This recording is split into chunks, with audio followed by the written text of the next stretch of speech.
What's good, everybody? It's your boy, O'Shea Duke Jackson, back at it again with another episode of the Celebrity Junk. Cuba Gooding Jr. is an amazing actor. I mean, from movies like Radio to Boys in the Hood, I mean, Cuba Gooding he's an amazing actor and amazing talent. And you would think that a guy such as himself, with, you know, all of the things that have been allocated to him, would not try to act stupid. But unfortunately, money doesn't make the man. Even if women do consider him to be handsome, people are still stupid. And they go out and they do dumb things. And Cuba Gooding was arrested, as you know, and charged with groping 3 different women. All right. Some of them at the Magic Hour Rooftop Bar and Lounge.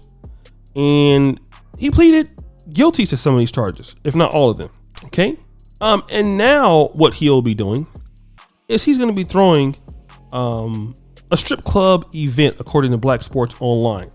It will happen at Sapphire's Gentlemen's Club at their Times Square's location. Now, he will be sentenced, I believe, sometime this week or next week. I'm not sure. But I just want to think about, you know, and I want to talk to guys about how dumb they can actually be, especially if you're living in America. And I talk about this a lot of times because, especially some of us as African-American men, as black men, some of us get beside ourselves, man, when we start getting money. Like, look at Young Pharaoh, for an example. You guys know the YouTuber Young Pharaoh. Once he started getting money, he lost his entire mind. He thought he was untouchable, thought he was unstoppable. Many drug dealers, they start getting money, they think they are untouchable, unstoppable. Athletes, they start getting money, they think they're untouchable, unstoppable, until they find out that you're very stoppable. Until you find out that nobody gives a fuck about how you feel, that you're just as mortal as anybody else, and that you think you can do that kind of stuff and get away with it because it's you.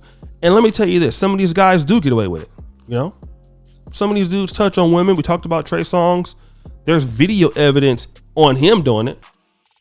And they think that they're just too cool for school. Some of these dudes, they have employees. Like, there's this one company, I forgot what it's called, but there's a Nigerian company that's out there. And its owners are in trouble for that exact thing, touching on their female employees and all that kind of crap. Let me just tell you guys this. All right. There are enough women in the world that will allow you to do the things that you want to do under what is called consent. Okay. Under consent. And the name of that company is called Flutterwave. All right. Under the consent that you and her agree to do something, it's fine. That means I want you to touch me. I want to have sex with you because it's mutual. Not that, oh, let me touch her and then she'll tell me if she wants me to touch her. The answer is no. And guys think like, well, what do you mean you don't want me to touch you? I'm such and such. Or you don't want me to talk to you like that. I'm such and such. Like, if the lady is not giving you the opportunities or any game for you to talk to her, or doesn't want, and sometimes I know that these ladies can, you know, say that it's cool and then it ends up being not being cool. But whatever the case, you kind of know when somebody don't want you to talk to them, or you kind of know when somebody don't want you touching on them. And I can even get flirting and saying some things or throwing some things out there, and you might not really know. But okay, like physically putting your hands on people, it's completely stupid. And I'm going to tell you exactly why. Your ego's too big. You think because you have that kind of money and you are who you are, that everybody is going to bow down. And it's quite opposite. No, they're not going to bow down. In fact, they're probably going to be willing to tell more because of who you are. Okay. So they're going to go ahead and get you on camera. They'll smile right there and then come back. And then, 10 years later, when you think the statute of limitations is up, here your ass go on camera grabbing booties. There you go. Now you ain't going to supposed to plead guilty. Then you lose, a lot of your credibility. Imagine being 54. You didn't work all your life to build that credibility up. And then you're going to be labeled as somewhat of a creep in your later years. You know, maybe if it happens to you when you're a little bit younger and there's some market demand for you, might be able to overcome it. Like I think if Mike Tyson, had that situation, which I believe was on him, that was leveraged, was false. To have it when you're younger, it's a little easier to overcome. But to be 54 when there's not even a demand for you as much as it is anymore, you're not making the kind of money you used to, that hurts. And guys, I start to think about it, like whatever you're doing, if you have money, you have business, you have young people that work for you or whatever, you got to make sure what you're doing, And I know it can be hard because, you worked hard to get to where you're at. But, bro, you got to keep your hands to yourself. Okay? And if it get too bad, put your hands to yourself. Take your ass to the restroom, get you some lotion, and there you go. Otherwise, you're going to lose everything that you have. Because once you admit that you did this shit, feminists going to come after you. Then what they're going to say is toxic masculinity. Here are these dudes, these guys in Hollywood, these black men out here always groping these women. I told you they were perverts, or men are perverts. And then you make it hard for not only yourself, but for other men out there in the world, because you're an idiot, because you're stupid. Then to make it worse, let's throw a strip club event.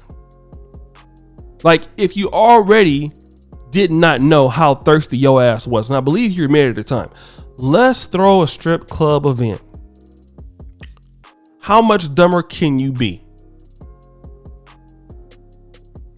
You're not even showing no kind of regret, you sorry, or trying to play the role or nothing. Let's just go ahead on and just start it up. Then you're probably gonna take your stupid ass and get drunk, touch on them, and then get hit with it. And the next thing is this too. Once it's out there that you like that, people can start using that against you as leverage. Like, well, I'm gonna say you did this, or I'm gonna say you did that. And the thing is that, well, you can't stop them from saying it because people are gonna believe it. Like Trey Songz, he opened up a whole can of worms when his stupid ass started doing that, because now anybody's trying to get you now. Oh yeah, well, all I gotta do is kick it with him and say he did this, because you know what? He's known for doing that. He's known for doing X, Y, and Z. He's known for doing this. So, well, let's just say that he did it. And then in the case that we can't prove it, it don't matter no way. It don't matter no way, because nothing gonna happen to them. So if they didn't say it, it doesn't matter. That's the thing that guys don't get. If they didn't say it, it doesn't matter, because, well, because what will they lose? It would be a false claim. They were just going about their life. But guys, what do you think? It's your boy, O'Shea Duke Jackson, back at it again with another episode of The Celebrity Junk. I already appreciate you for all that you do. Subscribe with the bell. Check out the first company at the top. And as you know, the buffoonery remains at all-time high. I'm out.